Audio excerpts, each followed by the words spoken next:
My name is Melanie, and I learned early that love in my family wasn't shared equally. My sister Tracy was the star, always praised, always handed the best of everything. Me, I was the afterthought, remembered only for chores or to make Tracy look better. I got used to it. Hand-me-down clothes, forgotten birthdays, my parents' eyes lighting up for her, but never for me. They gave Tracy a house when she graduated, a shiny new place to start her life. My gift? A $5 lottery ticket, tossed my way like a joke. But that lottery ticket changed everything. If you've ever felt invisible in your own family, hit that subscribe button and join me on this journey. I grew up in Charlotte, North Carolina, in a house that looked perfect from the outside. White siding, a neatly trimmed lawn, a porch swing that creaked in the summer breeze. But inside, it was clear I didn't belong the way my sister Tracy did. Tracy was 4 years older, with a smile that could charm anyone and a knack for graphic design that my parents, Janet and Philip, called a gift from above. They poured everything into her: private art lessons, fancy software, trips to design workshops in Atlanta. Me, I got the leftovers, the hand-me-downs, the half-hearted nods when I brought home a good report card. I was 7 when I first noticed it. That Christmas, the living room glowed with string lights, and the tree was buried under a pile of gifts. Tracy tore into a massive box, squealing when she found a sleek digital drawing tablet, the kind professionals used. My mother clapped, her eyes sparkling, and my father grabbed his camera to capture every second. I sat on the couch, clutching my knees, waiting for my turn. When it came, my mother handed me a small wrinkled bag from the dollar store. Inside was a used backpack, faded blue with a broken zipper. "It's practical," she said, barely looking at me. "Tracy needs tools for her future." I forced a smile, but my throat burned as I watched Tracy sketch on her tablet, the screen lighting up her face while I stuffed the backpack under the couch. Birthdays were no better. For Tracy's 13th, my parents rented a banquet hall, hired a DJ, and invited half the neighborhood. She got a custom sketchbook embossed with her name and a set of high-end markers. The cake was 3 tiers, chocolate with edible gold flakes. My 9th birthday fell a month later. I got to invite one friend, Bethany, who lived down the street, and we ate store-bought cupcakes at the kitchen table. My gift was a dog-eared paperback novel, the kind you find in thrift store bins. "You like to read, don't you?" my father said, his voice flat. I nodded, but I didn't read that book. I couldn't. It sat on my shelf, a reminder that I was always second best. Bethany was the only one who seemed to notice. She was my best friend, even back then, a scrappy kid with messy braids and a laugh that made everything feel lighter. "Your family's weird," she'd say, sneaking me an extra cupcake. "Why do they act like Tracy's the only kid?" I didn't have an answer, but her words stuck with me like a splinter I couldn't pull out. By high school, the gap widened. Tracy was a star at West Charlotte High, winning art contests and getting her designs printed in the school paper. My parents framed every certificate, hung every sketch on the living room walls. I wasn't bad at school, straight A's in English, a knack for writing stories, but my achievements were invisible. Once I won a short story contest and showed my mother the certificate. She glanced at it, then said, "That's nice, Melanie, but Tracy's portfolio is what colleges care about." I folded the certificate and never showed them anything again. The summer before my senior year, Tracy graduated high school. My parents threw a backyard party complete with string lights, a catered buffet, and a banner that read, "Tracy's Bright Future." They gave her a brand new laptop, top of the line for her design program at UNC Charlotte. I helped set up the tables, carried trays of food, smiled when relatives asked how I was doing. No one asked about my plans, and I didn't expect them to. That night, I sat on the porch steps watching fireflies blink in the yard and promised myself I'd get out someday. My own graduation came a year later. I'd worked hard, earned a partial scholarship to a local college, but my parents didn't throw a party. No banner, no lights, no gifts. We ate takeout pizza in the dining room, just the 4 of us. Tracy was there, home from college, talking about her latest design project. My mother listened, nodding, while my father scrolled on his phone. I didn't expect much, but I hoped for something, a card, a pat on the back. Instead, my mother slid a plain envelope across the table. "A little something," she said, her smile thin. Inside was a $5 lottery ticket, the kind you buy at gas stations. "Maybe you'll get lucky," she said, like it was a joke. I looked at her, then at my father, who didn't even glance up. Tracy smirked, her eyes flicking to the ticket. I tucked it into my pocket, my chest tight, and nodded. They didn't notice the way my hands shook. That ticket wasn't just a cheap gesture. It was proof I'd never be enough. Tracy got a laptop, a future, a spotlight. I got a scratch-off, a shrug, a reminder to stay in my place. But I didn't cry. Not then. I'd learned long ago that tears didn't change anything. Instead, I held on to that ticket, not because I thought it would win, but because it was mine, one of the few things they'd ever given me. Looking back, I used to think if I tried harder, got better grades, stayed quieter, caused less trouble, they'd see me. I'd stay up late helping with dishes, folding laundry, anything to earn a glance. But it never worked. My mother would say, "Tracy's got a big showcase this weekend, so we're all pitching in for her." My father would nod, adding, "You're sensible, Melanie. You don't need the fuss." Sensible. That's what they called me, like it was a compliment, but it just meant invisible. Bethany was the only one who got it. We'd sit on her front porch sharing a soda, and she'd rant about how unfair it was. "They treat you like a guest in your own house," she'd say, her eyes flashing. "One day you're going to show them." I'd laugh it off, but her words planted a seed. I didn't know how, but I wanted to prove I was more than the kid they forgot. By the time I finished high school, I was done hoping. I'd spent 18 years chasing a love that wasn't there. The lottery ticket in my pocket felt heavier than it should, not because of what it was, but because of what it meant. I didn't know then that it had changed my life. Not just my bank account, but the way I saw myself. All I knew was that I couldn't stay in that house, under that roof, where every corner reminded me I'd never measure up. So I packed what little I owned, some faded clothes, a cracked phone, a notebook filled with half-written stories. I stuffed them into a duffel bag, left a note on the kitchen counter. "I'm moving out. Don't worry," and walked away from that life in Charlotte without looking back. I found a studio apartment downtown, a cramped box with peeling paint and a window that rattled when trucks passed by. The rent ate half my paycheck, but it was mine. No one told me to be sensible. No one compared me to Tracy. No one expected me to fade into the background. I got a job waiting tables at a diner off Tryon Street, slinging burgers and coffee for tips that barely covered groceries. College was part-time, a few classes at the community college when I could afford it. My parents didn't offer to help with tuition. Tracy's design degree was their priority. And they'd already bought her a house in the suburbs, a cute bungalow with a picket fence. I didn't ask for their money. I'd learned long ago that asking got me nowhere. Life was hard, but it was honest. I'd come home after a double shift, feet aching, hands smelling of grease, and collapse onto a thrift store mattress.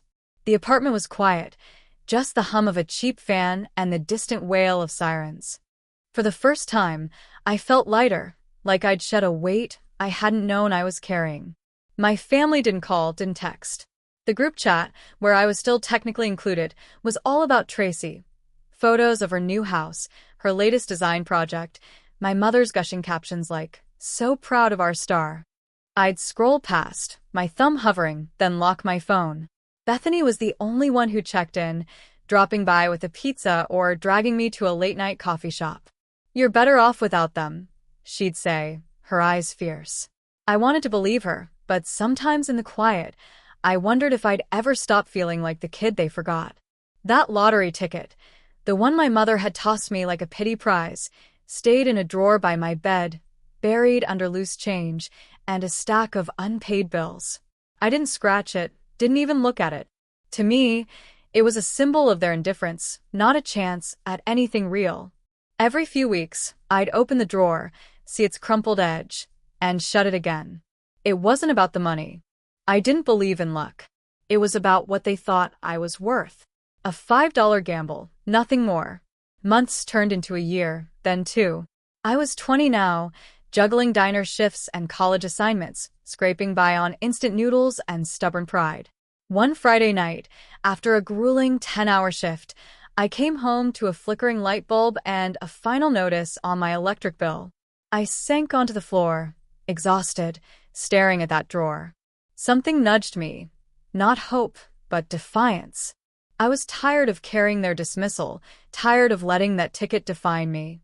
I grabbed it, my hand steady, and sat at the wobbly kitchen table. My phone was open to the North Carolina lottery website, the numbers glowing on the screen. I scratched the silver coating, not expecting anything, just wanting to be done with it. The first number was 12, then 25, 38, 47, 53, 64. My breath caught, but I shook my head, certain I'd misread. I checked again, whispering each number, my heart thumping so loud I could barely think. They matched every single one. The website flashed a message. Congratulations. You've won the jackpot. $68 million. I dropped the ticket, my hands trembling, and stared at it like it might vanish. This wasn't real. It couldn't be. I'd spent my life being overlooked. And now this. I sat there silent, the room spinning until the weight of it hit me. I'd won. Not just money, but a chance to rewrite everything. I didn't sleep that night. My mind raced, questions piling up. What now? Who could I tell? My family would have been the last people I'd call. They'd never asked how I was, never cared if I was scraping by. If they knew, they'd come crawling, hands out like I owed them. Bethany was the only one I considered. But even with her, I hesitated. This was too big, too fragile. By morning, I'd made a decision. I'd keep it secret, at least until I knew what to do. I opened my laptop, searched what to do if you win the lottery, and found a financial advice site. The first tip was clear. Don't tell anyone. Hire a financial advisor you trust. I spent days researching, reading reviews, checking credentials. I settled on Sharon Wheeler, a financial advisor with 30 years of experience, based in a sleek office tower in uptown Charlotte. I was nervous, my palms sweaty, as I booked the appointment, but something about her profile, calm, no nonsense, felt right. The day of the meeting, I wore my best dress, a simple black one I'd bought on clearance, and arrived 20 minutes early. Sharon's office smelled of coffee and leather, with soft jazz playing in the background. She greeted me with a firm handshake, her gray eyes sharp but kind. "Melanie," she said, sitting across from me, "this is a life changer, but it's not a fairy tale. Let's make it work for you." For 3 hours, we mapped out a plan. I wouldn't claim the prize under my name. An LLC would keep my identity private. Sharon brought in a tax attorney and an investment specialist, a team that moved like they'd done this 100 times. They explained taxes, fees, the works. After everything, I'd get $42 million wired to a secure account under the LLC. I signed the paperwork, my hands steady, but my heart racing. A week later, the money landed, a number so big it didn't feel real. I stared at the bank statement on Sharon's computer. My old life of diner tips and overdue bills faded like a bad dream. I started small. I paid off my student loans, cleared my credit card debt, and moved out of that dingy studio into a modest townhouse in a quiet Charlotte neighborhood. It had hardwood floors, a tiny backyard, and windows that let in the morning sun. I bought a used Honda Civic, reliable, but low-key, nothing flashy. Sharon pushed me to think bigger, not mansions or sports cars, but investments for the future. I enrolled in a graphic novel course, something I'd always wanted to try, but never had the time or money for. It felt strange having choices, not just scraping by. Through it all, I stayed quiet. I didn't tell Bethany, not yet. I didn't post on social media. Didn't call my family. The group chat was still active, filled with Tracy's updates, her new design clients, her house renovations, my mother's endless praise. I'd see their messages and feel a pang, not of anger, but of distance. They didn't know I'd left that old Melanie behind, the one who waited for their approval. That lottery ticket, once a symbol of their neglect, had become something else, a key to a life I'd build on my own terms. I kept my job at the diner for a few weeks, not because I needed the tips, but because I wasn't ready to let go of the old Melanie, the one who'd fought for every dollar.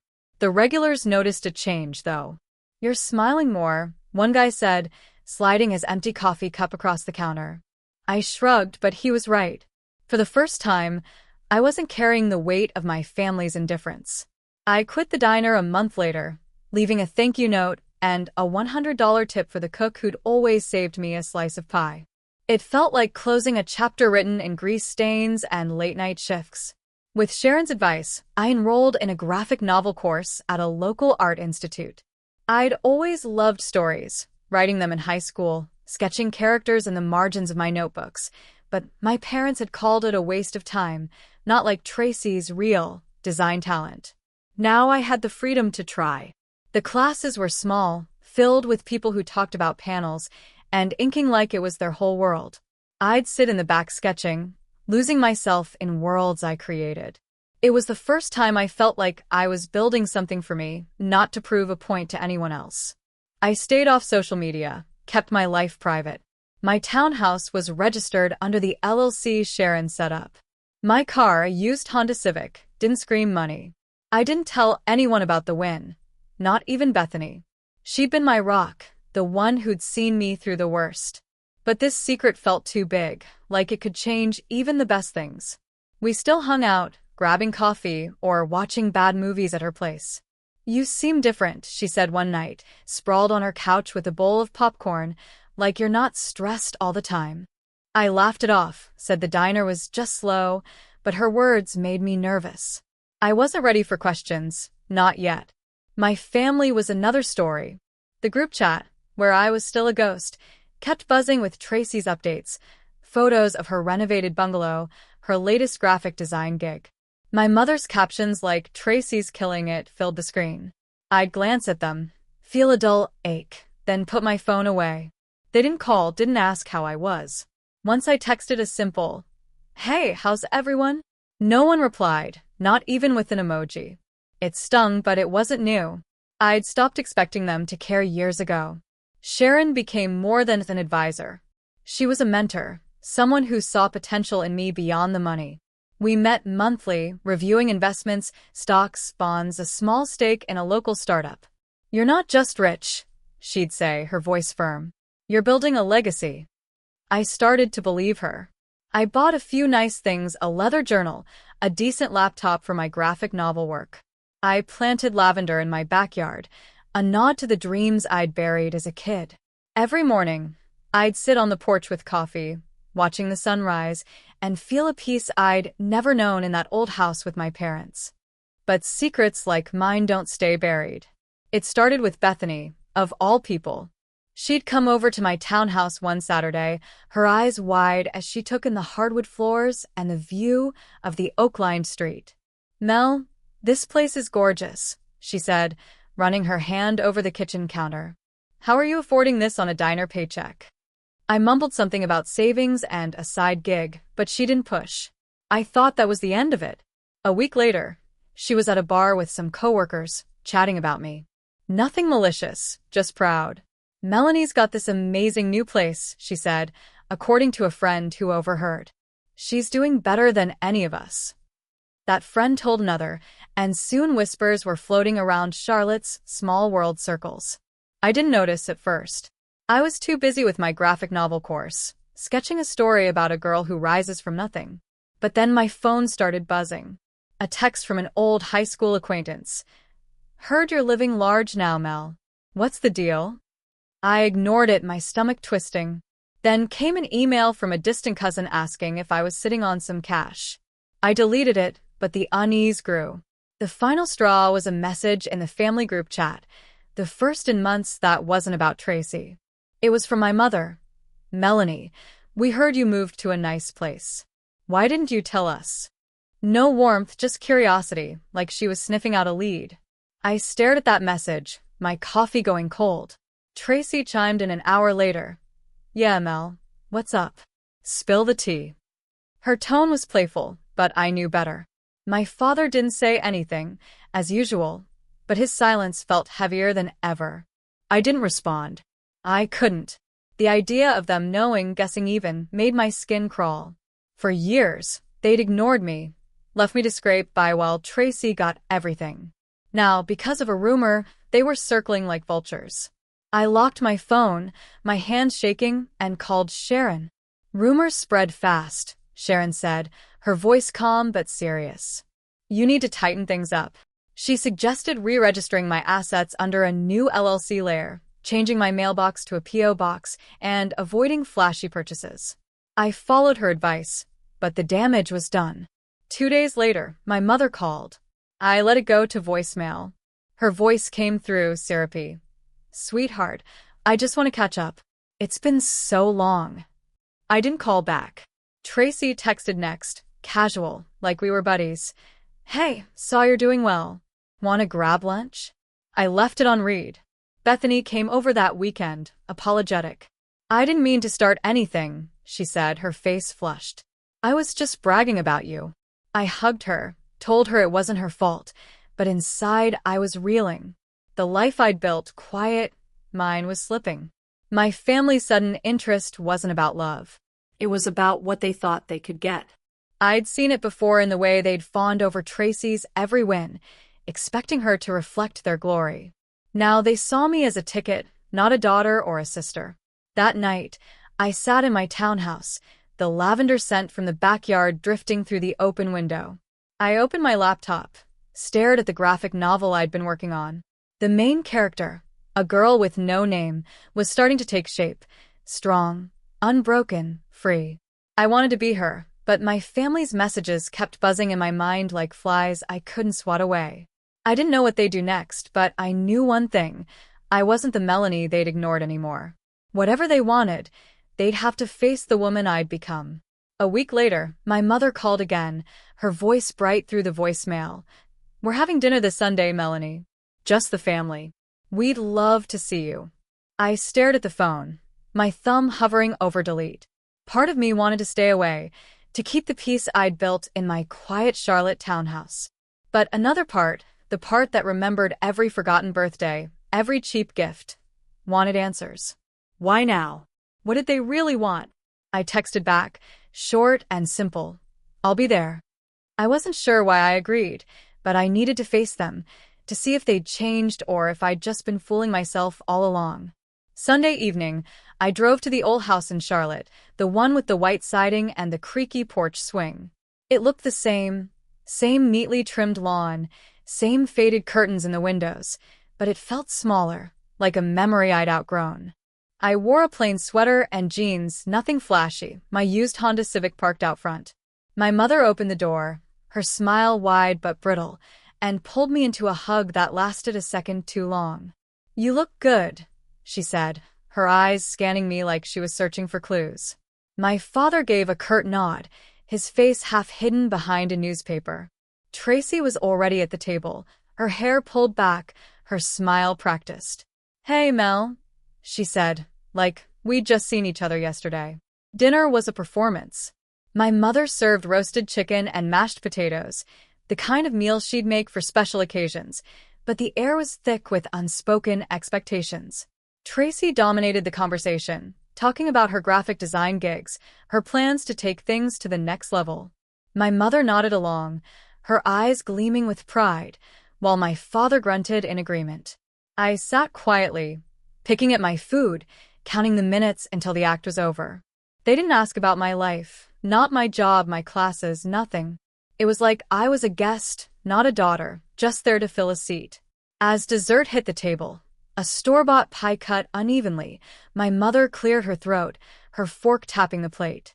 Melanie, she began, her voice syrupy. I set my glass down, my pulse quickening. Here it was, the reason they dragged me back. Tracy's got a big opportunity, she went on, glancing at my sister. She's planning to open her own graphic design studio, a real business. It's a dream come true, but it's expensive. $500,000 to get it off the ground. I stayed silent, my eyes flicking to Tracy. She leaned forward, her smile tight. It's a sure thing, Mel, she said. I've got clients lined up, but the startup costs are killer. We thought since you're doing so well. She trailed off, but the implication hung heavy. My father finally looked up, his gaze steady like he'd already decided I'd say yes. My mother chimed in, her tone coaxing. "You've got that nice place now, Melanie. We figured you could help out just a little. Family helps family, right?" I leaned back in my chair, my hands steady, but my chest tight. For a moment, I was 7 again, clutching a faded backpack while Tracy got her drawing tablet. I was 9, eating cupcakes alone while Tracy's party roared. I was 18, holding a $5 lottery ticket while they gave Tracy a house. The memories flooded back, sharp and raw. But this time, I wasn't that girl anymore. I looked at them, my mother's expectant smile, Tracy's calculated charm, my father's silent pressure, and felt something shift. Not anger, but clarity. "Family," I said, my voice calm but firm, repeating the word like it was a question. Where was family when I was working double shifts to pay for college? When I lived off instant noodles because no one offered to help? My mother's smile faltered, but I kept going. "Where were you when I got that lottery ticket? The one you thought was a joke. You gave Tracy a house, a future, everything." "Me?" You gave me a shrug and told me to be sensible. The room went quiet, the kind of silence that presses against your skin. Tracy shifted in her seat, her eyes narrowing. "That's not fair," she said, her voice sharp. "We all had our struggles. You don't get to rewrite history because you're doing okay now." My father nodded, his jaw tight, but my mother reached out, her hand hovering over mine. "Melanie, we did our best," she said, her voice cracking. "We're asking for help now, because we're family. Don't turn your back on us." I pulled my hand away, my gaze steady. "I'm not turning my back," I said. "I'm just done pretending we're something we're not. You didn't see me then, and you don't see me now. You see money." I turned to Tracy, my voice even. "You want your studio? Work for it like I did. No one's stopping you." I stood, grabbing my purse, my heart pounding but my step sure. "I used to want your approval," I said, looking at them one last time. "I used to think if I tried hard enough, you'd love me. But I don't need that anymore." My mother gasped, her hand at her throat, but Tracy just stared, her face a mix of shock and anger. My father looked away, his newspaper forgotten. I walked to the door, the creak of the floorboards loud in the silence. Before I left, I turned back, my voice softer but clear. "I'm helping someone who actually saw me," I said. "Bethany's opening a print shop, and I'm backing her. That's what family does, shows up when it matters." I stepped outside, the cool night air hitting my face. The porch swing swayed gently, a ghost of the past, but I didn't look back. I got into my car, the engine humming as I pulled away from the house that had never been home. My hands gripped the wheel, not from fear, but from a strange relief. I'd said what I'd carried for years, and it felt like shedding a skin I'd outgrown. They wanted $500,000, but what they got was a truth they couldn't ignore. Driving back to my townhouse, I thought about Bethany. She'd been there through every low, bringing pizza when I was broke, listening when I felt invisible. She didn't know about the lottery yet, but I'd tell her soon, not just because I trusted her, but because she'd earned it.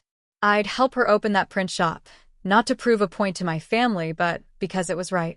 They'd called me sensible, but they didn't know what I'd built. A life where I chose who mattered, where I wasn't defined by their neglect. When I got home, I sank onto my couch. The lavender scent from the backyard drifted through the window. My phone buzzed, another text from my mother. "Melanie, how could you say those things?" I didn't reply. I didn't need to. For the first time, I wasn't running from their expectations or chasing their love. I was free, not because of the $68 million, but because I'd finally seen my own worth. And that was something they'd never take away. I told Bethany about the lottery the next week, sitting in her cramped apartment over takeout tacos. Her eyes widened, her fork frozen midair. $68 million? She gasped, then laughed, pulling me into a hug. "Mel, you're insane for keeping this quiet." I explained everything, the ticket, Sharon, the LLC, and my plan to help her open a print shop. Bethany had been there when I had nothing, sharing her last dollar for coffee when I couldn't afford it. Now I could give her the chance she'd never had. "You don't have to," she said, her voice soft. But I shook my head. "Your family," I told her, meaning every word. We spent hours sketching out ideas for her shop, a small space downtown where she'd print art for local creators. By spring, I'd quietly funded it. $200,000, no strings attached. Watching her sign the lease, her hands shaking with excitement, felt better than any win I'd ever imagined. My own life took shape, too. My graphic novel course turned into a passion I hadn't expected. I poured myself into a story about a girl who builds a world from ashes, her strength drawn from scars no one else sees. My instructor saw potential, connected me with a small press in Raleigh. 6 months later, my first graphic novel hit local bookstores, its cover a girl standing under a burning sky, staring back at me from shop windows. I didn't tell my family. Their approval, once the only thing I'd craved, didn't matter anymore. I was writing for myself, for the readers who'd find something in my pages, not for a house that never saw me. Sharon helped me keep my wealth grounded. We met regularly, not just for investments, real estate, a few tech startups, but for talks about balance, about not letting money define me. "You're not the lottery, Melanie," she'd say, her gray eyes steady. "You're the choices you make." I took her advice, kept my life simple. My townhouse, my Honda Civic, a few trips to quiet places like Asheville's mountains or Wilmington's beaches. I started painting. 2 small canvases of landscapes I'd seen in my travels hung on my walls next to the lavender I'd planted. Every piece was a reminder I was building a life, not escaping one. My family didn't disappear, though I wished they would. My mother's texts kept coming, softer now, laced with guilt. "We miss you, Melanie. Let's talk." Tracy sent an occasional message, less demanding, more careful. "Saw your book in a store. Didn't know you did that." I didn't respond, but I didn't block them either. I wanted to see how far they'd go, how long it would take for them to realize I wasn't coming back to their script. My father sent one email, short and stiff. "Your mother's upset. Call her." I archived it untouched. But then, a month after the dinner, a letter arrived, handwritten in my mother's careful script. "We made mistakes," it read. "I see that now. You're still our daughter." I folded it, tucked it into a drawer with old receipts. It wasn't an apology I trusted, not after years of being invisible. Tracy surprised me most. I heard through a mutual friend she'd started freelancing more, taking on smaller clients to fund her own studio. She didn't ask me for money again, didn't mention the $500,000 they'd wanted. Part of me wondered if my words at that dinner had sunk in, if she was finally stepping out of the spotlight my parents had built for her. I didn't reach out. I wasn't ready to forgive. Not when the scars of their neglect still lingered, faint but real. I kept my distance, meeting my family only at holidays, Thanksgiving, Christmas, where I'd show up for an hour, exchange polite words, and leave before the old patterns could creep back. I'd smile at my mother's cautious hugs, nod at my father's gruff hellos, trade small talk with Tracy about her work, but I didn't stay long. My real life was elsewhere, in the pages I drew, the mornings I spent sipping coffee on my porch, the evenings laughing with Bethany at her new shop. She'd named it Ink Haven, a nod to the art we both loved. Watching her hang the sign, her face glowing with pride, I felt a warmth I'd never known in that old Charlotte house. One crisp fall day, I drove to a comic convention in Durham. My graphic novel featured in the indie artist section. The convention hall buzzed with people, their voices blending with the hum of excitement. I stood at my booth, my book stacked neatly beside me, watching strangers flip through its pages. A teenage girl, maybe 16, lingered longer than most. "This story," she said, clutching a copy. "It's like you get what it's like to feel unseen." I smiled, my chest tight with quiet joy. "I do," I said simply, signing her book. No one took photos. No one clapped. But that moment, her words, her eyes, meant more than any praise my family could have offered. After the convention, I stopped at a cafe nearby, my leather journal open on the table. I sketched a new character, A woman who'd learned to stand tall without needing anyone's light but her own. My phone sat silent. No text from my mother or Tracy, and I was okay with that. I'd spent years chasing their love, believing I was less because they gave me less. But now, with $68 million and a life I'd built from scratch, I knew the truth. My worth wasn't tied to their approval. It was in the stories I told, the people I lifted up, the peace I'd found. My family had given me a $5 lottery ticket thinking it was nothing. But that ticket, and the choices I made after, showed me who I was. A woman who didn't need their validation to shine. Tracy might keep designing. My mother might keep writing letters. My father might keep his silence. But I was done waiting for them to see me. I saw myself. And that was enough. Months later, I took a trip to Savannah, staying in a small inn by the river. I walked cobblestone streets, watched fireflies dance at dusk, and wrote new stories in my journal. My life wasn't loud or flashy, but it was full of mornings painting, afternoons helping Bethany at her shop, evenings dreaming up worlds no one could take away. I'd learned to set boundaries, to choose who got to share my space. My family was part of my past, but they didn't define my future. I taught them a lesson, not with anger, but with the life I lived, the one I'd built with my own hands.